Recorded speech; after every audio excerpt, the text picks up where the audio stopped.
Welcome to Mindful Sex Monthly. I'm Andrea Devon Bertoli, your friendly neighborhood sex witch. I'm a holistic pleasure coach and sex educator. And we are going to talk today about your erotic mosaic, all the things that make you uniquely, artfully, delightfully sexual. My co-host today is my beloved Christopher, very soon to be husband and a very experienced and brilliant sex therapist in his own right. So, Christopher, do you want to introduce yourself briefly? Taking myself off mute. Hi, everyone. I'm Christopher Brown. I am the owner and primary clinician at Sapient Therapy. I provide psychotherapy services and have for over 20 years. Sex therapy, I'm the accidental sex therapist. If you want to know how that happens, send a message in the chat. I will be monitoring the chat.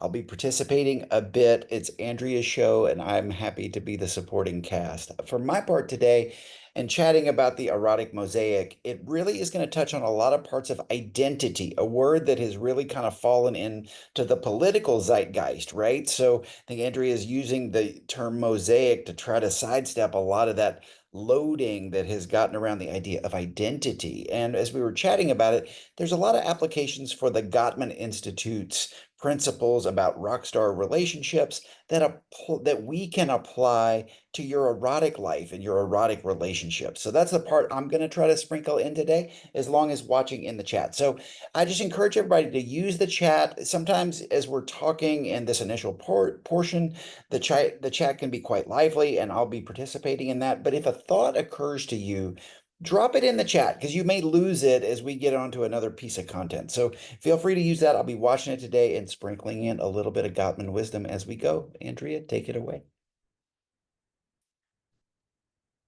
Thank you, love. So, as I mentioned, Christopher and I are traveling. We are not home in Berkeley. We are in one of his hometowns. We are in Houston, Texas. So, I'm in one part of the hotel room and he's in another part of the hotel room. So, please bear with us if we have some overlapping conversation or if one of us forgets to mute. We're working with what we got today. So, I'm going to do a little bit of an intro for those of you that don't know me. I don't recognize some of the names in the chat, which is awesome. I'm so excited for all of you to be here. And if you want to drop in the chat really briefly, just where are you in the world? That always helps us know just kind of who's joining us. And let us know how you found me, how you found us. If you've been here before, awesome. If you're new here, welcome. Thank you so much.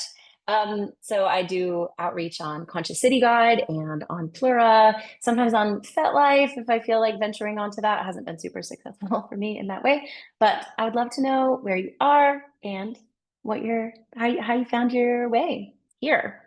So as I said initially, I work as a holistic pleasure coach, which means that my work combines some of the esoteric, ancient, beautiful wisdom that we might get from tantric and Taoist sexuality, as well as meditation and mindfulness. And I also bring in medical science, therapeutic bat research. And like Christopher's going to bring in some of the Gottman stuff today, which is great, which is this research backed stuff. So I'm kind of this, my work and my education and my workshops really blend together these beautiful sacred sexuality practices and also therapeutic wisdom so that you get this really comprehensive approach to sexuality and eroticism that I find a lot of people don't have. A lot of people kind of stick to the woo woo esoteric side of things, or they stay in the therapeutic lane. There's lots of reasons for that, which is kind of beyond the scope of this workshop, but that is kind of what we have seen, what both Christopher and I have seen in our work is that it's really split off from therapy. Sexuality is really split off from therapy, and sexuality is really split off from wellness, which is kind of my space in the world. So I approach all of this work, whether we're talking about eroticism or blowjobs or spanking or relationship communication, all of this is a healing practice, right? Sexuality, again, is separated out from so many other parts of our lives. And yet we live in this very hypersexualized culture. The media, the politics, the entertainment that we have, so much of it is like over sexualized and hypersexualized. And we don't have a real sense of who we are as sexual beings. because we've been given this narrative. We've all been given different narratives depending on how we were raised, what our gender expression is, what our sexuality is, where we were raised, how old we are. We've been given different narratives. Most of the narratives like don't serve us. So part of the work we're going to do today is look at all the different ways that you might express your sensuality, your sexuality. And when we start to understand ourselves, then sex can become a very healing modality. Sex is fun, and sex is playful, and it's a great way to connect with somebody that you really like. It can be just for that, but it can also be healing, connecting, trauma healing. It can be so much more than that. So, my work helps you understand yourself, understand your body, and our workshop today will help you understand kind of all these different things that make you tick as a sexual person, however that looks for you. So part of our work today is really going to be kind of normalizing all the different ways people might show up as sexual beings in the world, the way you show up, the way your partner or partners show up, and how you might want to express all of those different facets of yourself. Yeah, I was gonna say, Christopher, what do you want to add? I know you Yeah, always so get. I'm just to kind of orient y'all to how we're going to do it. So Andrea's going to lead the different parts of identity or the different parts of the mosaic, and that's hardly complete, right? I mean, this mosaic can be as large as your creativity and your individuality makes it, right? So we're going to give you a smattering of options, but please, like as you come up with other parts of your identity, of your personal mosaic erotically, drop it in the chat because I mean that's part of what we're going to fold in. And then as she's describing examples of the different pieces of your personal mosaic that are possible additions to your artwork, I'm going to sprinkle in and say, hey, when you're doing this with partners, here are some of those Gottman style best practices cultivate or customized for an erotic or sexual scenario. So that's kind of a way we're going to pass back and forth today.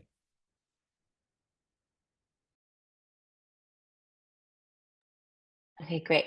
Normally at our house in Berkeley, we have separate rooms where we can do this. So we're just again monitoring the audio. And I just dropped into the chat, hello Oakland, hello Bay Area. Thank you for finding me and us on Plura. We are new to the Bay and we just moved there about 6 months ago. I'm from Honolulu, Christopher's from here in Houston. So always stoked to meet people from the Bay Area. I also saw there was New York and Texas. So thank you for representing the cross um, the country, which I really appreciate.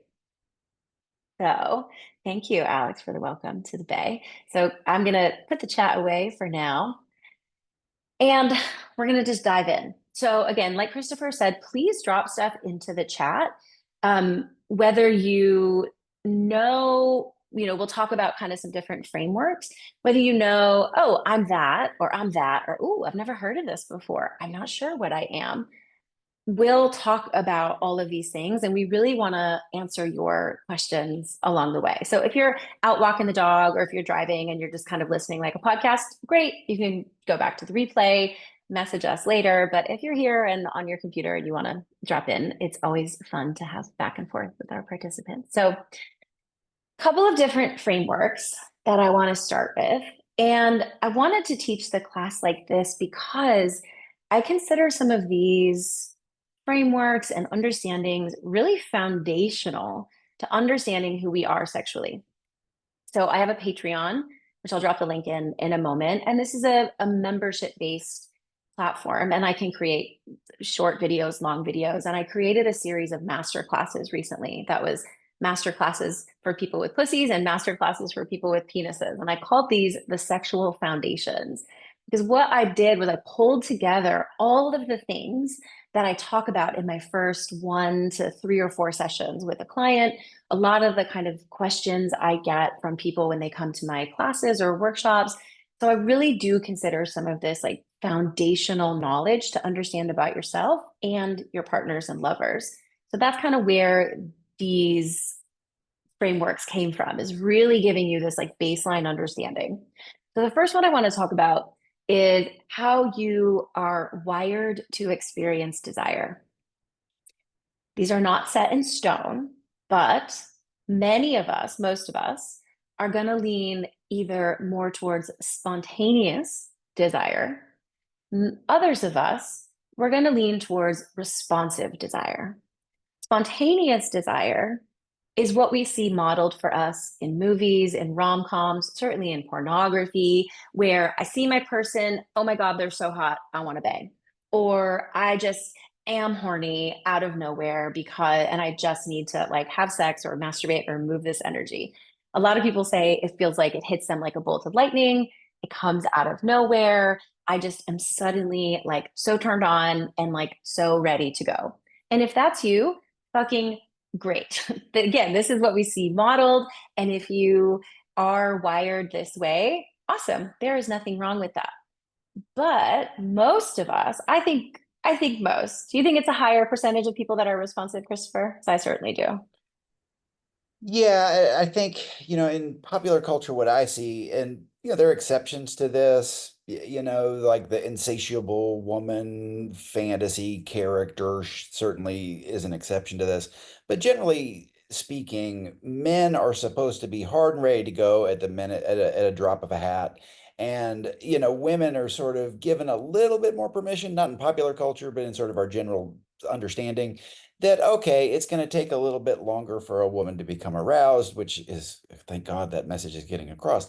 That's a whole nother story. But the depiction of responsive desire is typically a female response, and the picture of spontaneous desire is typically a male response. In my practice working with people, I can't tell you how many clients I have who are gendered, but opposite, where the female is the person who needs sex for connection and who also has spontaneous desire, but it's actually the dude who maybe needs to, has a responsive desire, needs to build it in himself, right? And so that for my guys out there, my penis owners out there, there's a lot of shame around my responsive desire dudes. So Andrea, to answer your specific question, I do think more people than not are responsive, and I do think what is depicted, as you said, is more spontaneous. So across the gender and sex spectrum, I think we all feel like you're not feeling it right. And if what the message from us today to y'all is however you experience desire, it's right. You are normal. You're not broken. So with that, Andrea, back to you. Ah, look who's here. That's nice. Um, so again, spontaneous might hit you like a bolt of lightning, might come out of nowhere, right? For those of us that are responsive, it may be something like, I just feel like I need like to know my partner's paying attention to me before I feel excited for sex. Or I need to make sure that, we've cuddled every night this week, or that I've had a good night of sleep so that I can be fully present, right? Responsive needs things to respond to. And if you are responsive, or if you're not sure if you're responsive, it may sound something like, I don't really like want to have sex. Like I'm not horny, but once we start making out or once we get going, then I get super turned on. And I heard this literally just yesterday in like a demo call. Well, I don't really want sex, but like, yeah, once we do it, like I really love it and I get super turned on and I get super horny, right? Like that is responsive desire and that is totally normal. And following on what Christopher just said about how this is often gendered, not entirely, but oftentimes we hear spontaneous and we think of, oh, this is how men and men's sexuality is in the world. And we think of responsive and we think about, we have to talk to women and buy them drinks and flirt with them until they like give us the sex that we've wanted all along, right? Like there's this terrible kind of cultural trope around that. And my partner, my beloved, who's on screen, is responsive. And it's been really interesting to learn how to work with a male partner, because I also date women, to work with a male partner who is responsive because it's so different than what other men I've dated, how they've shown up in the bedroom, how they've shown up in the household. And it's been a really beautiful practice to really learn responsiveness. So, for example, I know that if I feel super excited or super turned on because of something I read or saw or a conversation I had, and I bring that to Christopher, I can't just like start making out with him. Like his nervous system is gonna be like, oh no, right? And I don't take that personally, but what I can do is say, hey, my love, like, are you open to fooling around? Like, are you open to making love? And then we talk for a while and maybe we cuddle for a little bit. Or one of my favorite things is to take a shower together. So we literally and physically wash off the day, but also it gives us a chance to be naked, feel each other's bodies, kind of relax into each other. That is responsive desire. And I cannot tell you how many people have said a version of that, right? Like, I don't want sex, but once we get started, I really like it, right? So when we have a scenario like that, one, understanding that this is how we operate, this is how we're wired, and that it is normal. Having our partner understand that this is how we operate, and here's how I want to be approached, and here's how I want to be touched, here's how I want to be brought in, right? Here's, I want things to respond to. Those are all super important to understanding how we make this person tick. And one of the things that I want to invite you to consider is what we call, and I think this is from Emily Nagoski, what we call a willingness window. And this is the idea that, you know what, I don't know if I'm ready for sex. I don't know if I'm ready for oral sex, but I'm willing to try, right? I'm willing to let my responsive desire show up or not. And so that means that sometimes we start fooling around, we'll make out, we'll be cuddling, we'll be naked, maybe we'll be touching each other. And one or both of us is like, actually, like I'm not there. And that takes a lot of distress tolerance in the other person to not take that personally, to not feel rejected, or to feel rejected and hold that and not blame it on the other person. But also understanding that the more we have space and capacity for willingness windows, I am curious about what might be possible. The more erotic energy we're going to create, the more connection we're going to have, and probably the more sex you're going to have. If sex is only allowed to happen when I want it, and if it doesn't happen, then I'm going to be mad at you for 4 days or a week, like that's going to not create a cohesive sex life where both people are going to want to have sex. So, creating space for willingness windows, even if you don't get exactly what you want, is a super important component of this. And Christopher, I want to punt it to you to. I have Gottman things to say about all of this. So, Andrew's exactly right. Emily Nagoski, quick plug for her book. We have no financial association with her.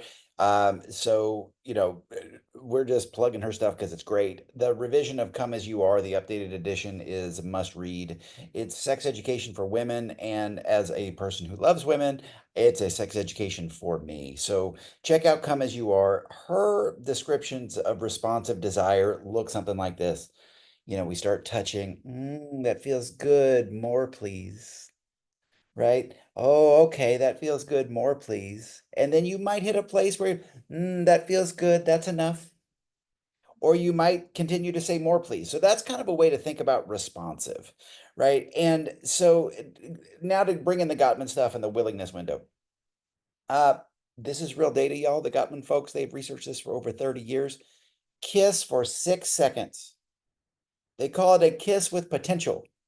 And for people who are responsive, if you are tuned into your own body, and I say that, and it's not the easiest thing in the world to do, for at least for me, because I'm in my head mostly. I'm thinking, I'm problem solving, I'm, whatever, right? So, but if I can settle in with Andrea, like she said, if I come to Christopher and I start making out, I immediately do this, right? I have kind of a disgust response. Now, another Gottman bit here. Not just the 6 second kiss, the kiss with potential to maybe open a willingness window, as Andrea's talking about. When she comes at me to make out, I can either turn toward that and in my head, remember I lead with my head, go, Christopher, go ahead and lean into this and give it a 6 second, give yourself, Christopher, me, give yourself the pleasure of a 6 second kiss and see what develops in me.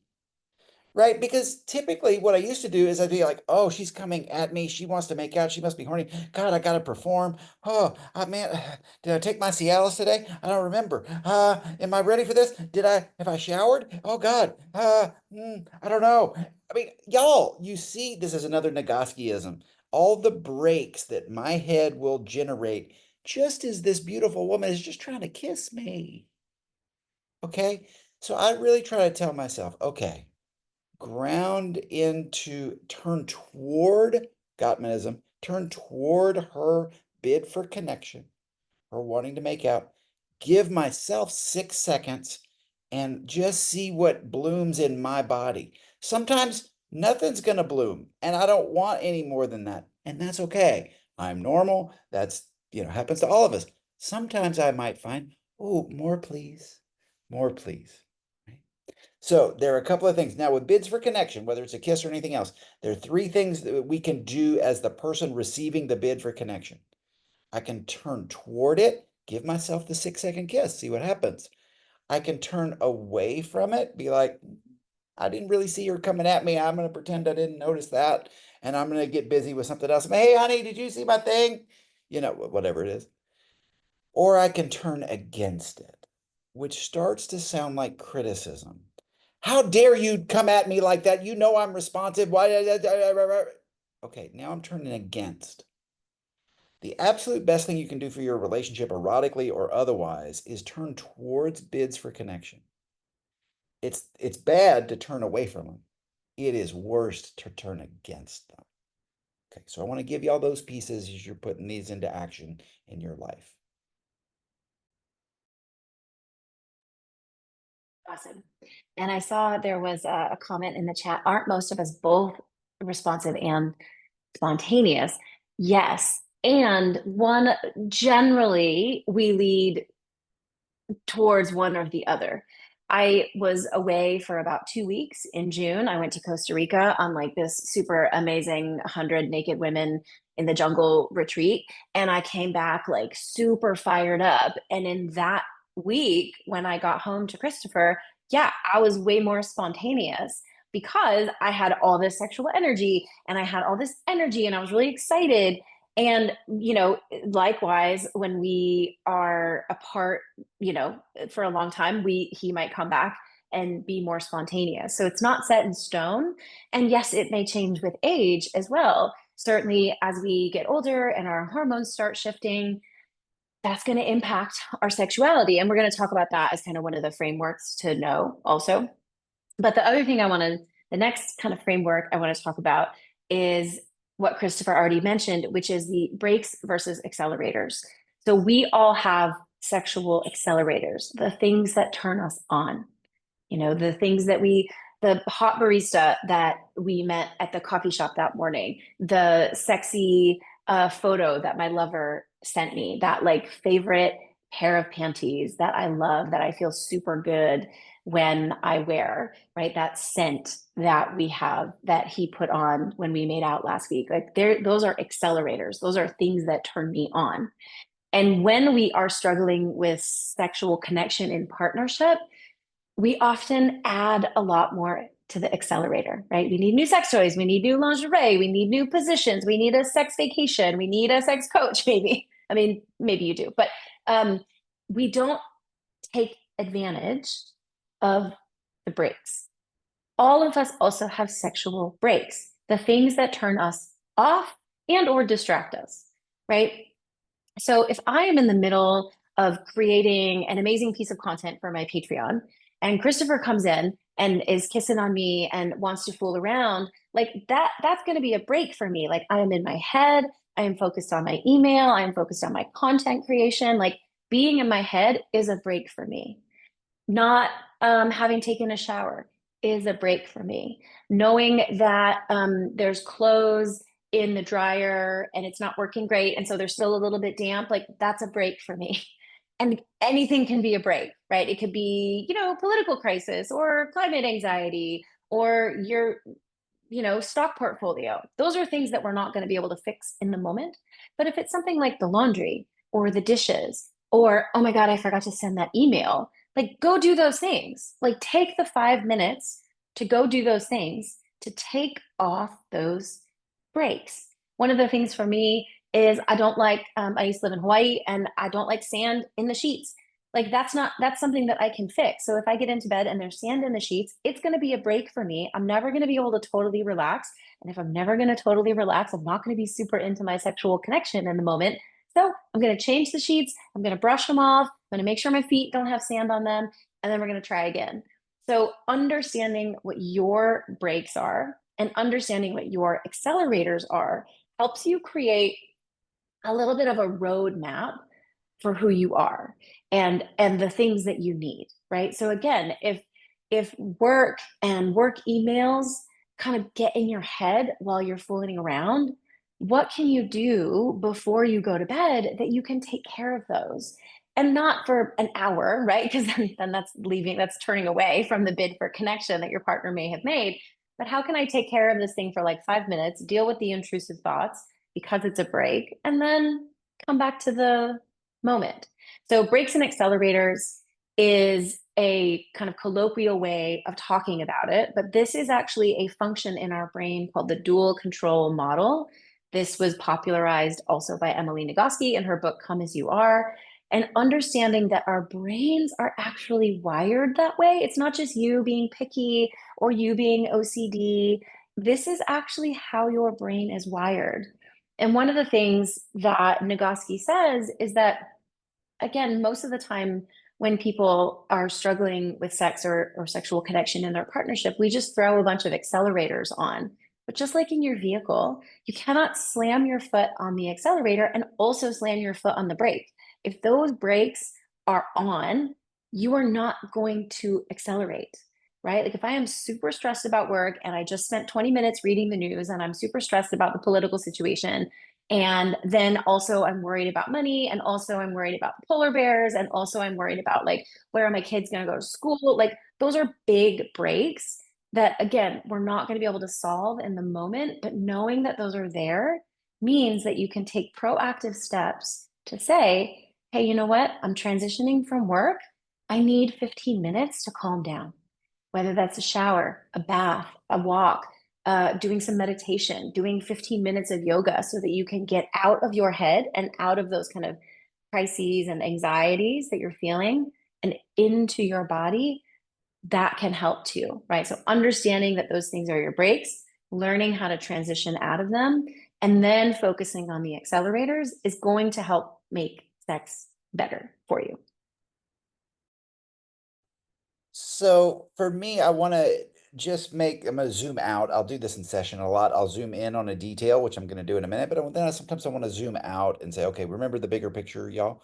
So the bigger picture today was the erotic mosaic, right? Your erotic mosaic. And Andrea's giving you pieces of hers, right? She identifies as bisexual, right? She identifies as responsive desire. She also identifies as heteroromantic, right? And that is implied in her relationship with me, right? So as we're introducing these concepts, think about what your own erotic mosaic is. And what I just gave you are three labels that I know Andrea uses. So there are going to be things in your erotic mosaic. There are going to be pieces that feel like identity. This is who I am. There are going to be things you can do erotically that are just behaviors, right? Like I can do some things sexually, maybe that if we're at a sex party or something and I see a dude over there and I can notice that he's pretty and or handsome or good looking or seems to be really having a great time in his sexual experience, and that's sexually relevant stimuli that might, create some responsive desire in me, and yet I am straight as a board, right? So just because I notice that over there doesn't make me change my identity, right? But it doesn't mean I also don't notice, right? So there are going to be things that we do sexually, experience sexually, that feel more like behavior. It's just stuff that's going on around me that's sexually relevant. But then there are going to be some things that feel like identity. Then there are going to be labels. Like with Andrea, I gave you a few of hers: bisexual, hetero-romantic, right? For me, a big label of mine is polyamorous, being able to love more than one people at a time, being straight, being male, and in terms of gender identity. These are all labels that I give to people to give you a snapshot of who I am. Right? So that's what labels are. Labels are something, they're communication tools that you use to try to tell somebody who you're just meeting a fundamental part of you.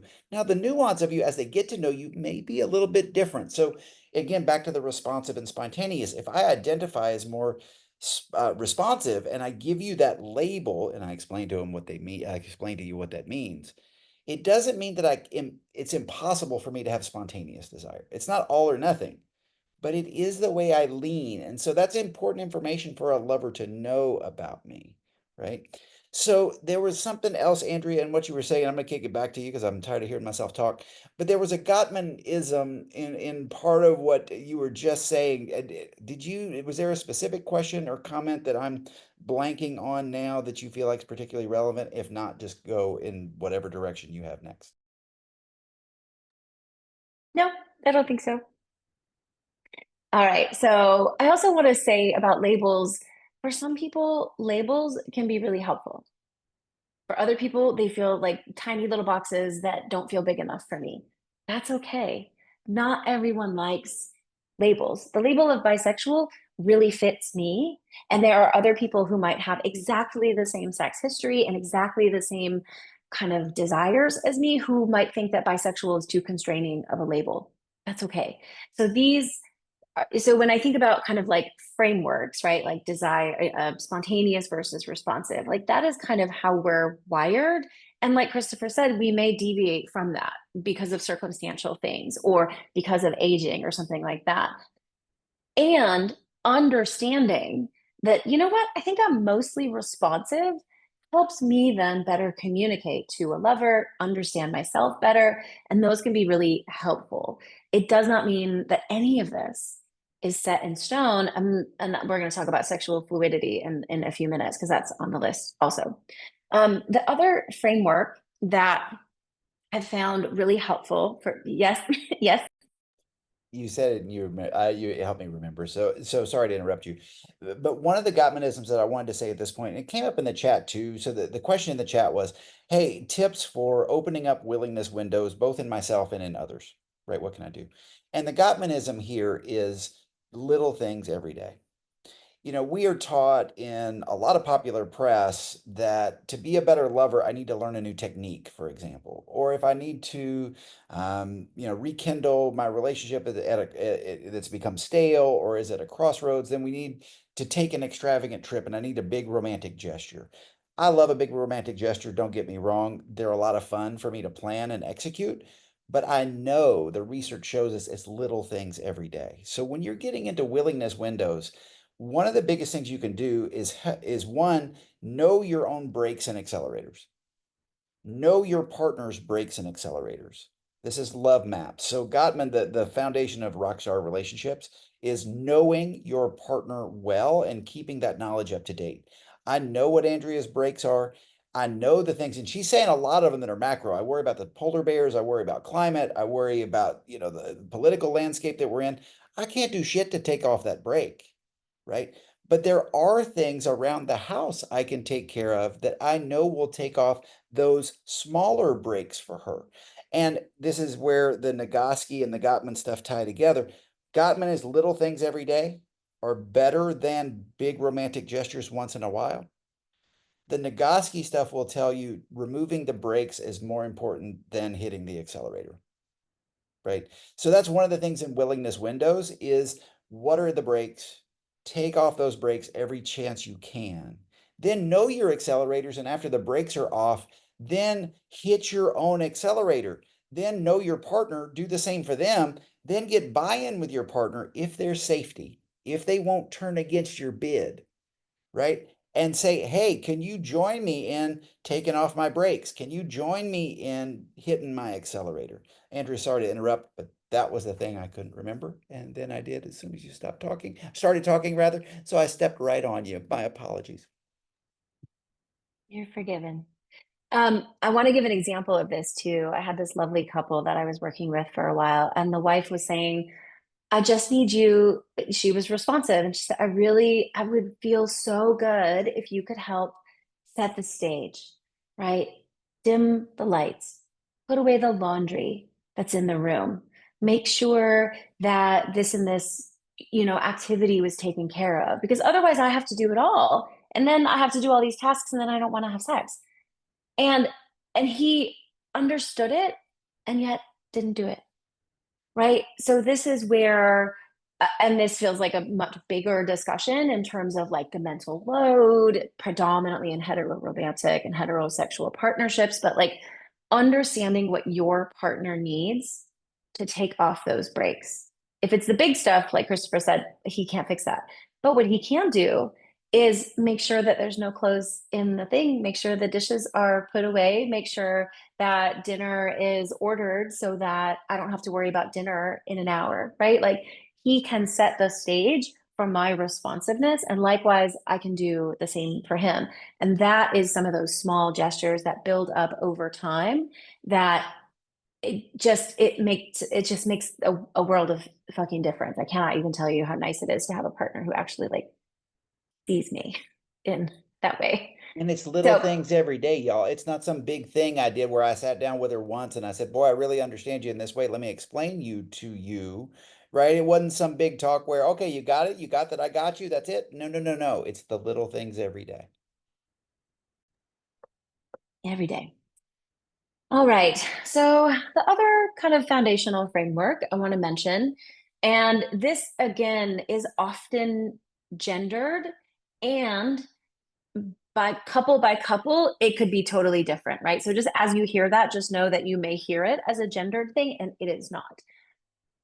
Sometimes we need sex to feel connected. I feel so warm and fuzzy and loving and appreciative after we fuck. Great. Love this. A lot of people need to have that connection before they can open up sexually. And I bet that your partner or your lover is the opposite of you, because that's how a lot of us find our partners is by people who are different than us. And once we understand that we are kind of one or the other, and again, is it always set in stone? No. Can it change? Yes. If you've just had a big fight, maybe you need to have some connection before you have sex again, right? Totally makes sense. If you, again, just came back from a big vacation and normally you need to feel connection and cuddling first, maybe you just want to have sex so that you can feel connected. So it's not set in stone. And one of us, we have a wiring towards one or the other as kind of like a dominant wiring or a framework that works for us. And what is super important about this, and I'm glad somebody asked this in terms of like removing the brakes, because these are connected, right? If if my partner knows, so this is an example because this is not how Christopher is wired, but if Christopher needs to have sex in order to feel connected to me, and I need to feel connected first, and if he just comes at me with kisses and touches and is flirty and kind of heavy handed with his groping, and I haven't seen him all day, or we haven't had a long conversation in a day or so, I'm not going to feel super connected to him. And that's going to shut me down. Right. So, what instead he could do is start to, invite me in. Hey, I miss you. Do you want to find some time this afternoon to cuddle? I would really love to feel you. I want to make time before we go to sleep, right? Really make it an invitation and really drop in with me. What's on your mind? What's been going on? I feel like it's been forever since I've seen you. Like, tell me what's on your heart. What happened in that hard conversation at work today? Or what happened with your friend so and so, right? That connection is what's going to get me to open up sexually. When I feel connected, then I'm going to want to bang. But until then, I don't feel safe, right? And I'm not talking safe like I don't think he's going to hurt me, but this is what is in the chat, is really creating safety for each other starts in one. This is one of the ways that it starts in creating sexual safety, right? If I know my partner needs connection and I keep coming at them and coming at them and just trying to fuck and just trying to make out and just trying to fool around, it is going to shut them down over and over. And I originally learned about this from Dr. Vanessa Marin, who's a sex therapist. She has a great book called Sex Talks.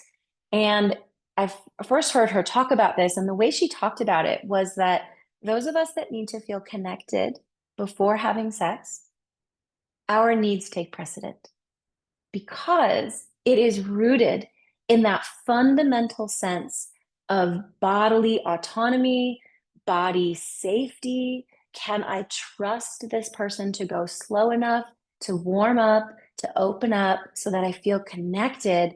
And from that connected place, I can be open sexually. Right. And she says, look, I am not wired like this. I am a person who needs sex to feel connected. So she's in a hetero relationship, hetero marriage. There's the opposite, right?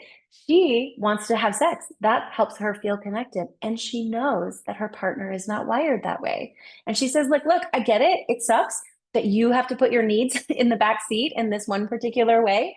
And I promise you, is going to lead to a better overall, more connected, more beautiful sex life.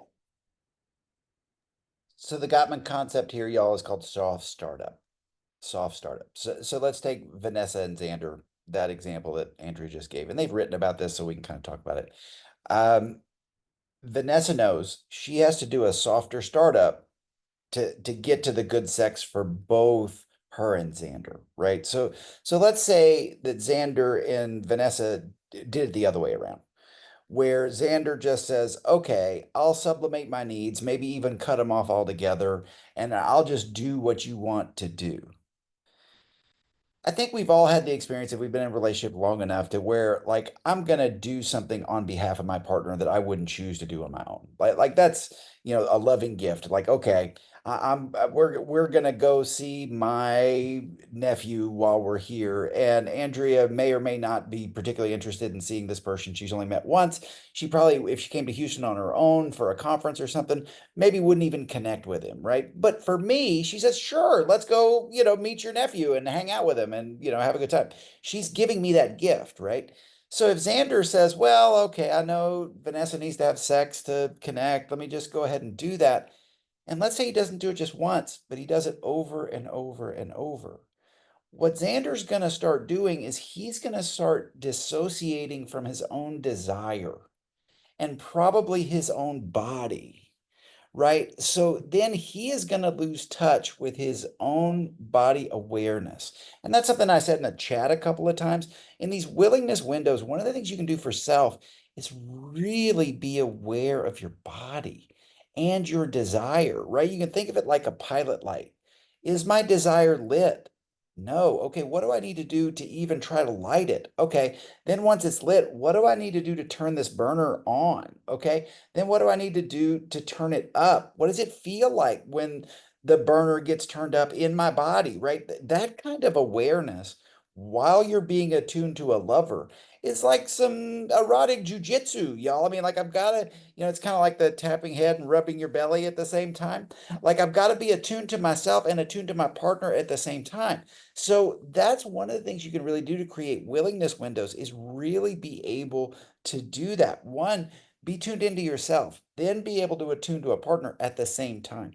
So that's a mindfulness gig there, but that's the part that I would encourage everybody to cultivate. Yeah, awesome. Having sex when you don't want to is not good for anybody. In the moment, it might seem like it's just this one time, or I don't really want to, but it's okay because XYZ. And sure, maybe once in a while because you want to help your lover out.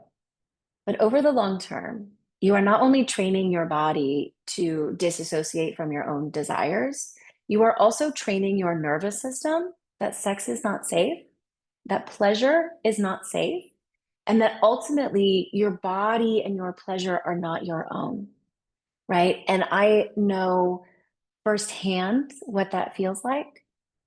And I know from so many other women that sacrificing their body, their pleasure, their connection at the altar of a pushy partner or a partner who's going to punish you feels it feels fucking terrible, and it builds up over time. And what it does is it disconnects you further and further and further from your sexuality. And so the more you have sex like that, that doesn't feel good, that you don't want, that doesn't feel connecting, it is going to push you further and further away from your own sexuality, from masturbation, from self pleasure, from your own innate erotic energy, your life force energy, right? And then that's when women get to 35, 40, 45, and they're like, fuck you. I don't want to have sex anymore. I'm in perimenopause. Everything is chaotic. I've always hated having sex with you. Great. Like, how do you think that that partnership is going to go? Like, probably not great. When we lie to ourselves about what's possible, we pull ourselves further back from our own innate sexual energy. And I also want to caveat this by saying that there are plenty of people who are having sex literally to stay alive, who are having sex because it puts roof over their heads or their children's head. That is different. That's not what I'm talking about. That's a whole different conversation. Survival sex is real, and that problem still exists, but survival is really important in that case. But for those of us that live in mostly safe situations, don't have sex that you don't want to have, because it's not going to serve anybody. Yeah, and I just want to add to this. I mean, so this is the sex therapist in me, but also the sexual trauma survivor in me. So if I zoom out and say, okay, y'all, we're the point of all this is to start to know our erotic mosaic. One of the things I had to confront and admit to myself is that I'm a sexual abuse survivor. Whether I want it or not, that is part of my erotic mosaic. Right. And so part of the work here, and what Andrea is saying, for any trauma survivors out there, capital T or lowercase t, and if anybody wants to know more about that, just shoot me a message in the chat. But anybody who has a trauma response in their body to closeness, touch, sexuality, or sexual touch, having sex you don't want will reinforce that sex is dangerous, touch is dangerous, and get you farther away either from touch or from your ability to experience touch. So that's that dissociation I talked about. So if that's part of your erotic mosaic, let me say on behalf of the people who should have, I am very, very sorry. And I will say to y'all the sentence I say to myself about this and other things. Christopher, this is not your fault, but it is your problem. Right. So until I confronted that reality in my erotic mosaic, I didn't want to be a dude survivor of sexual trauma. Ugh. I mean, I didn't want that. But the more I didn't want to have it, the more it showed up. So to really show up and find my own accelerators sexually, I had to accept that part of my erotic mosaic. You might too. And again, for those of you who are in a boat similar to mine, on behalf of the people who wouldn't or couldn't, I am so sorry. It is not your fault, but it is your problem, and it is a problem that can be overcome. I promise.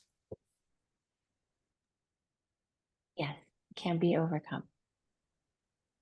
Okay, so now I want to dive a little bit into sexuality, sexual orientation, and sexual fluidity. There have been literally master's degrees created about this topic, so we are going to cover it in about 5 minutes. But here's what I want to say about that. Again, labels might be helpful for those of us who identify as lesbian or gay or bisexual or pansexual or straight, however you are on this spectrum. Great, you are welcome here. And that is different than your behavior, right? And I just started reading this new book yesterday. I'm just like 2, 3 chapters in, about sexual fluidity, in which the author is studying a longitudinal study of people. Her particular research is about women, and how so many studies were done around gay men's sexuality and kind of left women out, and how studies that included both men and women often left the bisexual babes out. Because it was like, well, if you're gay, you are like this. If you are lesbian, you're like this. And if you're an anomaly, put an asterisk in that, right? If you're an anomaly to what we're studying, then you don't fit. And therefore, they weren't captured. But what we now understand is that there are people who can really identify as lesbian, politically, socially, culturally, like I am a lesbian and this is how I am in the world. And also sometimes I want to fuck men. Maybe I even want to partner with a man, but I am a lesbian. Likewise, you can be a straight man who's married to a woman and who identifies as straight, who sometimes, often, or frequently has sex with other men. You can be bisexual and only ever be with women. You can be bisexual and only ever be with men. And so understanding that sexual orientation is kind of this linear model, right? And the Kinsey scale is what we have historically used to measure this. The Kinsey scale is from 0 to 6. 0 is totally straight, 6 is totally gay. And some people fall, if we think about this as a spectrum, then we say, great, I'm super in the middle. I'm equally attracted to men and women and all genders, right? So I guess technically I'm pansexual. But Christopher's on a different side of the Kinsey scale, right? Would you say you're a 0? You're Kinsey 0? Yeah. So he's Kinsey 0, very straight, right? And, might there be an opportunity where something happens for one or both of us that doesn't fit into that? So one of the things that the sexual fluidity conversation opens up is maybe I'm more gay during college, and then maybe I partner with a man for 10 years. And then I decide, actually, I met a woman who's really amazing and I want to be with her. Does that mean I'm gay and then straight and then gay again? Does that mean I'm always bisexual? Right. So the Kinsey scale is one axis. And there's also the axis of time that's not really accounted for when we talk about sexuality. And I think it's a really fascinating conversation because it allows. I also just had a conversation with a lesbian friend the other day who's like, I want to marry a man. And I've had sex with a lesbian with my boyfriend present, right? So like that there's a lot of flexibility here. So I'm very personally interested in this because I think it's just fascinating and helps us just understand sexuality in such a broad way, right? It's not this linear model. It's actually this like 360-degree view of like, how do I identify? Who do I like to play with? And what do I desire? Right? Because you also might have a desire, and I have a dear friend who's like this, who has said for decades, I really, really want to have sex with women. She's a girl, really wanted to have sex with women, and yet has never acted on it, right? So then there's this desire, but maybe it's never really actualized. So how would she identify, right? She'd probably identify as straight, but there's so many different like access points to this. And I think it's really fascinating. And yeah, I'm just going to stop there. Christopher, do you want to add anything to that? Yeah, a couple of things. So this is to call back to what Andrew said earlier. Sometimes labels are really boxes that are too limiting, right? So this is a good example of that. And it also X back to what I said is there's identity and there's behavior, right? So Andrea mentioned a person who says, oh, I've always fantasized about having sex with women, but I still identify as straight, right? She's straight. Like that's her identity. We get to tell people who we are and what we're about. And that also gets to evolve. I've officiated weddings with people who identified as straight for a long period of time in their lives. And then when they were in a new context, they were able to come to realize, oh, my orientation is different than I always saw myself. So sometimes, not always, as we evolve as human beings on this journey, however long it gets to be for each of us, those ways we see ourselves and identifies, they can change. They can stay the same. Either way, you're normal. Either way, you're normal, right? So context is another thing to highlight that again. The first article I read in sex therapy school about men having sex with men, but men who identified as straight, the population that was studied, and it was a qualitative research study. Qualitative research is when you go talk to people in a standardized interview kind of way, and then you compile the results of the common stories, the common responses to the questions. And the population studied were men in prison. In context, the sex that was available in prison was either sex with self or sex with other man. When they got out of prison, some of these men, they've study followed them along, they went back to having sex with women and never had sex with men again and never identified as gay ever, even when in prison, right? So context really, really matters here. So again, keep in mind, context matters, Behavior does not define identity. Identity is how I see myself, how I know in my bones I am. That can evolve, but that's up to me. That's up to me. That's not something somebody else is going to tell me or make me, right? And in this political climate, it's really important to know that. You can't be told what you are, but you can learn and know what you are and who you are. Yeah, awesome. So again, very big conversation when we talk about sexuality and sexual orientation. And I'm going to wrap it up there. If you have any questions about that, or if you want to talk about your own experience, I would love to hear it in the chat. But I want to take us another step forward and talk about another thing that's usually on like a linear scale that I have found over and over is not linear, which is this scale of vanilla to kinky, right? For those of you that are not Mm. familiar, kinky can be a very broad range of things under the BDSM umbrella, bondage, domination, sadomasochism, things like that. All right, hold on. Somebody's not muted. Please hold. There we go. All right. Um, so kink is a very broad umbrella, and we'll talk about that in a minute. Vanilla is also totally subjective, right? So I've had people come into session with me who are like, I don't know if I'm the right fit for you. I'm so vanilla. And I'm like, okay, well, what does vanilla mean to you? Because vanilla to me might mean something totally different to Christopher and might mean something to all of you on this call. Generally, it's meant to describe people who like to have sex that is what we would consider maybe like more standard, right? We like to make out, we like to have oral sex, maybe have hand jobs and maybe some mutual masturbation and intercourse. Sure. And kinky could also be anything, right? For some people who've never had anal sex could be super kinky. For some people who have never used sex toys could be super kinky. There's, if you've always had sex in bed and you suddenly like have sex in the staircase, like that is super kinky for people who have, kind of oriented themselves on this side of the scale. But this is why it's not a linear scale because that might change with age, it might change with context. I moved to a new city and suddenly everybody's super queer and everybody's super kinky. So maybe I get more kinky as I live in the Bay Area.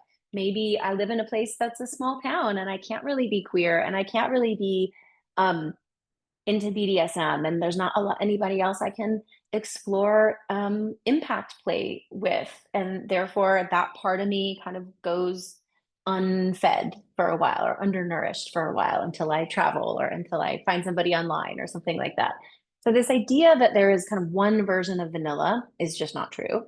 And also, what I like to remind people, and it was the very first flirty thing I did for Christopher when we met, was we had talked about, he had said something about being like the most vanilla person at our Tantra training. I found this card that had vanilla planifolia on it, which is the Latin name for the vanilla orchid.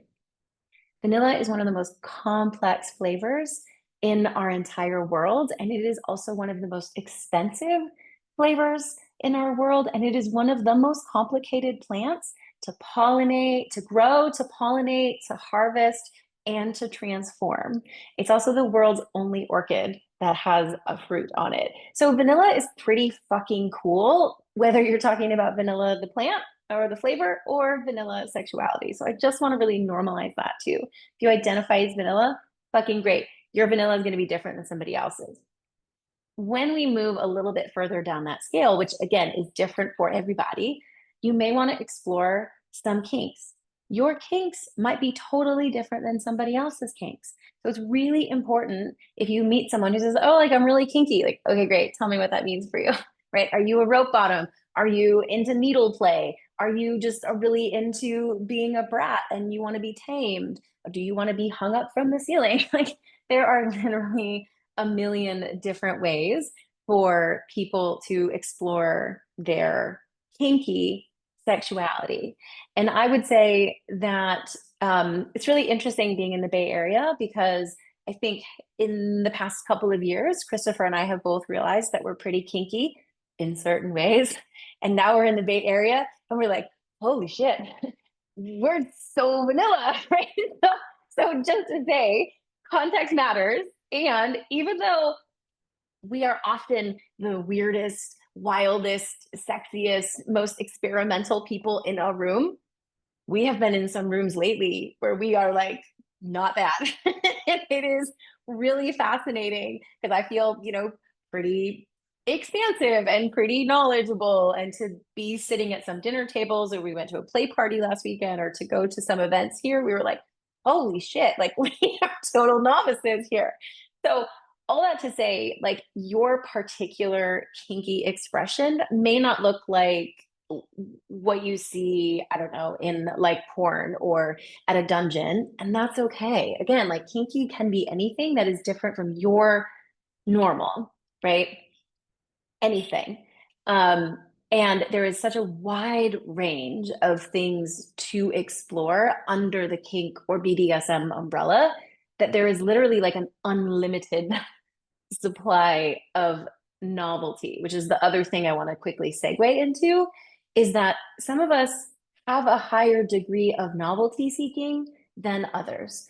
Some people are totally fine going to the same restaurants, eating the same foods, running the same running trail every day because that makes them super happy. That's Christopher. And some of us like to try new hikes and try new adventures and really want to try different restaurants. And I have a slightly higher degree of novelty seeking than Christopher does, kind of in general life. And in sex, I feel like we're pretty matched in terms of like we both have a kind of medium to high degree of novelty seeking. And I think novelty seeking and kink are often paired together. But again, novelty could be anything. It could be, let's go on this staycation and have sex in this beautiful king size bed because normally we sleep on a queen. Or let's have sex in the living room downstairs instead of in bed because, like, that's novelty. Like, that is new. And we all have a degree of novelty seeking that is unique to us. And that also might change depending on our context, depending on what's available, depending on who we're dating at that time, and depending on all the other things that kind of are that we've already kind of factored into this. Oh, so many things. So keep in mind, zoom out, and we're thinking about your erotic mosaic, right? So for each of us, each of you individually, now we're kind of getting into the accelerator portion of, hey, what are the things that really hit my accelerator? And on the accelerator side, Andrea is talking about one. So you can think about how much is novelty an accelerator pressor for me, right? So that's something to think about. Safety, like when she talks about the running trails, for example. I don't want to go see a new thing because I'm more concerned about safety. Are there cars going to be there? Am I going to have to worry about traffic? Am I going to get lost? I have a poor sense of direction. So you hear these things hitting my brakes in a non-sexual context, right? I don't want to go do that because it doesn't feel safe to me. That didn't feel fun to me.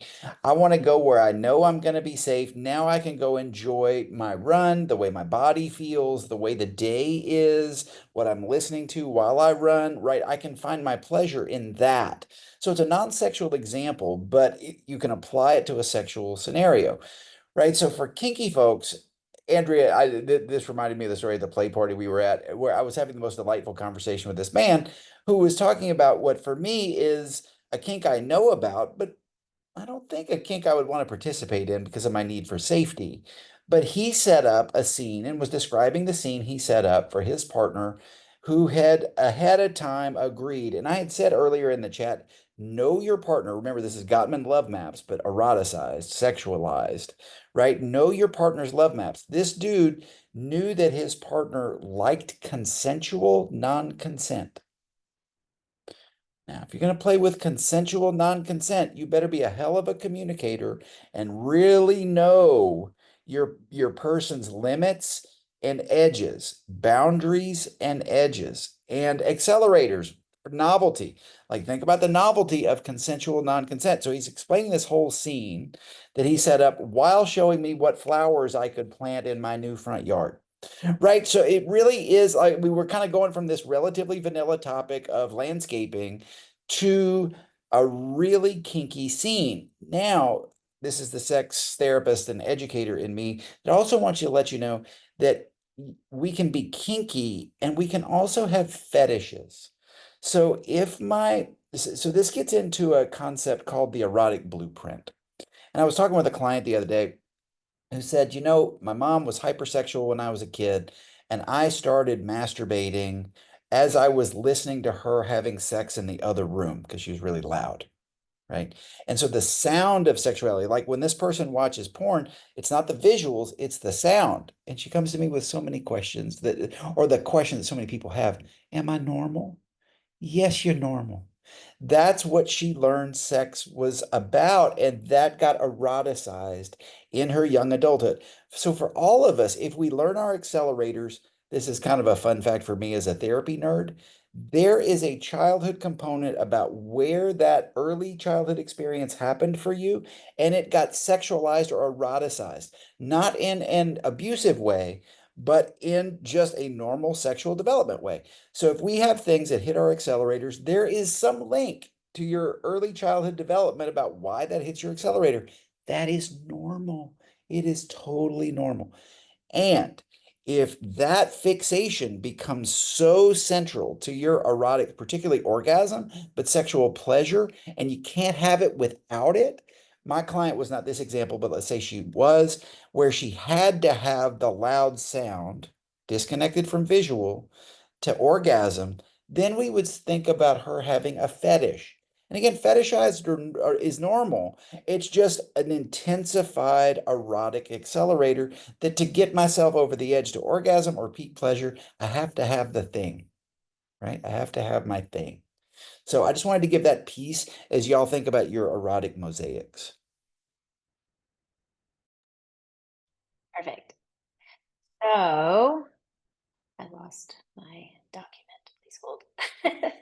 Okay. So we have about 15, 17 minutes left. So I want to just very quickly talk about something that you just mentioned, Christopher, which is your erotic blueprint.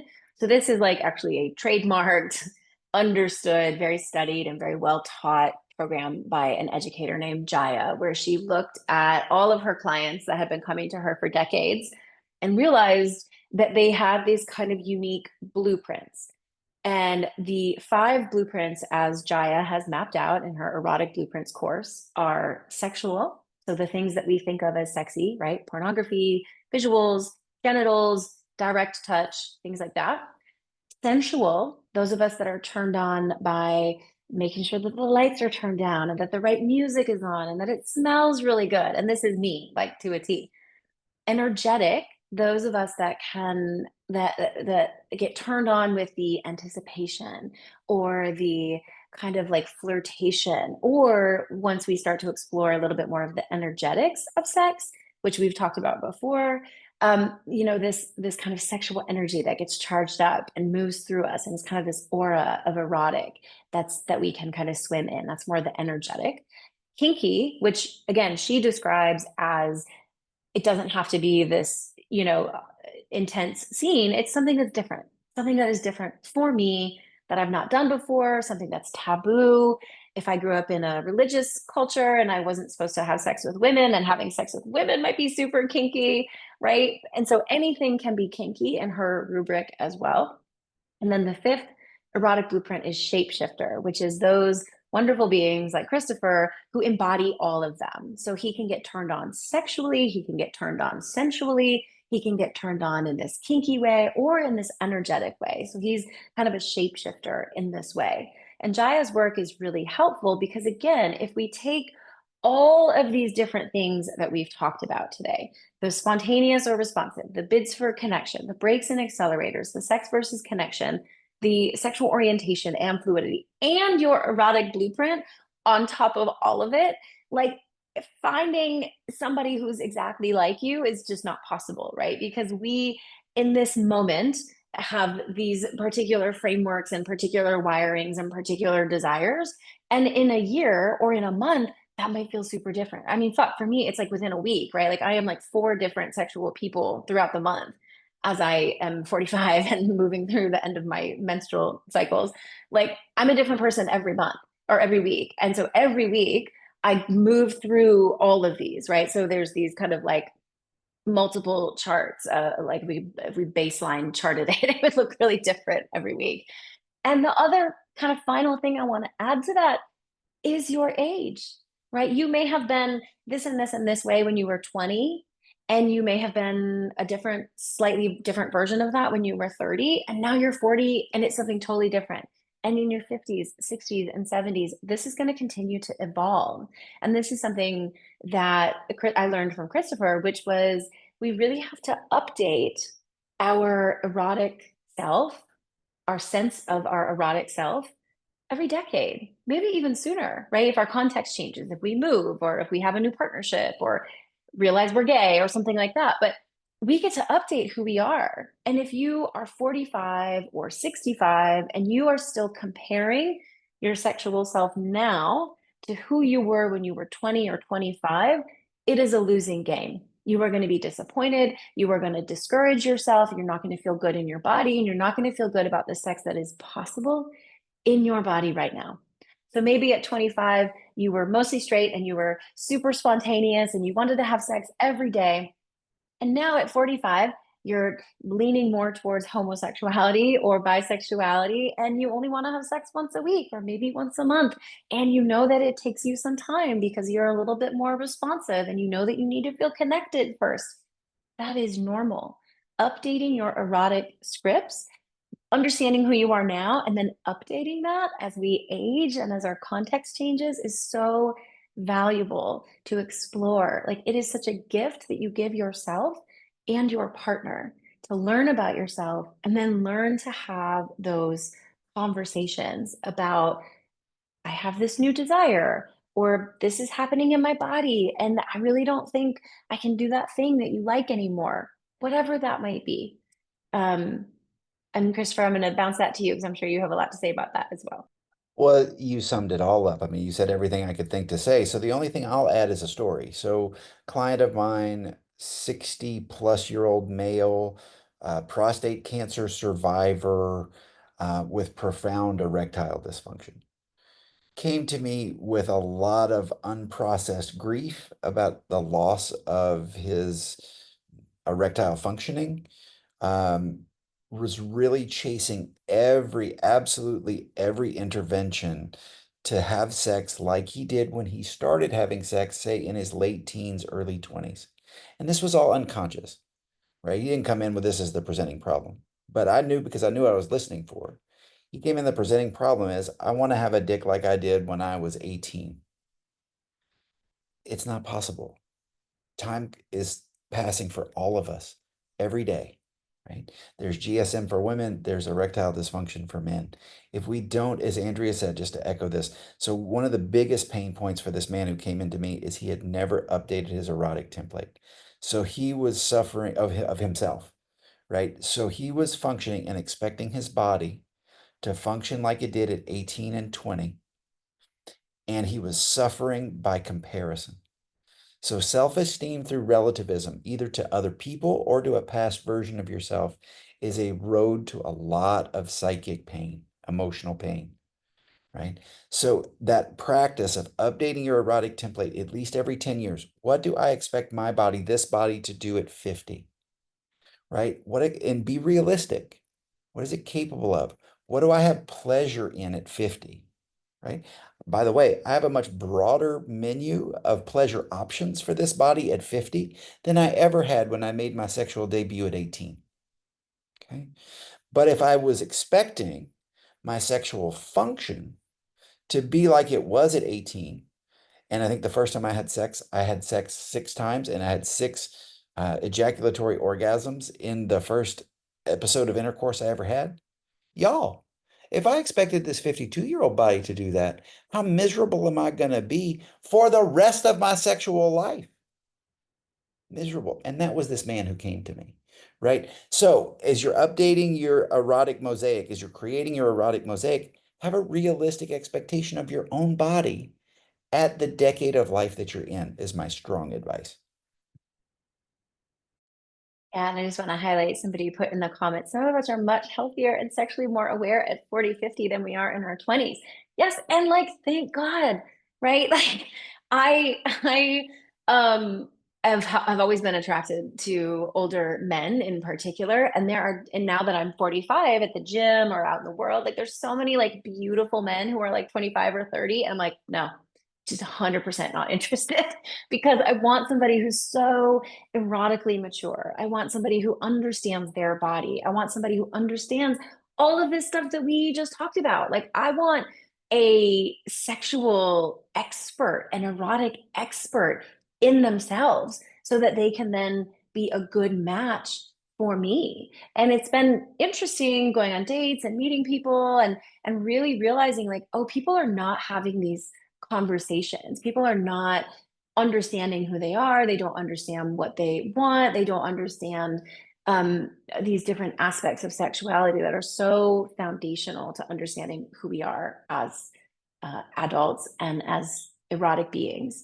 So, for those of you that are new to my work and to Christopher's work, we create a ton of content together focused on eroticism, sacred sexuality, mindful sex are these free classes I do each month. We'll do another one in September. This is how you start to explore. Like, this is how you start to expand that definition of what sex can be. Because again, if we are having sex the way we did when we were 16 or 15 or 20 or 25, we're missing out on this beautiful, expansive menu of pleasure. Whether you learn how to mutually masturbate, or whether you learn how to explore energetic sex, or whether you explore with substances, or whether you really dive into sacred sexuality, or explore BDSM and kink in all these different ways, which can be healing and beautiful and connecting and lovely. There is so, so much to explore, and we would be honored to continue to be your guides. Both Christopher and I do individual and couples sessions. I'm going to drop a link in because I'm also teaching one of my very favorite practices in just a couple of weeks online. I scheduled it later in the day so all my Hawaii friends can come. It's going to be an ecstatic breathwork class. And this was one of the best practices I learned from our teacher. It's breath, it's sound, it's movement, it's energy. And it is an awesome way to start to tap in and feel more of who you can be sexually. So that's going to be August 10th. And then I'm going to drop some links in for my Patreon and some social stuff. Please reach out. Please find me. I want to share this last comment. At 71, I feel more sensual and sexual than I was younger. I'm so grateful for my 74-year-old beloved. We are having an amazing time. Yes, Linda Rose, I celebrate you and your partner and all of your juiciness. Thank you, everyone, for being here. I want to open it up to questions in just a moment. And yeah, that's it.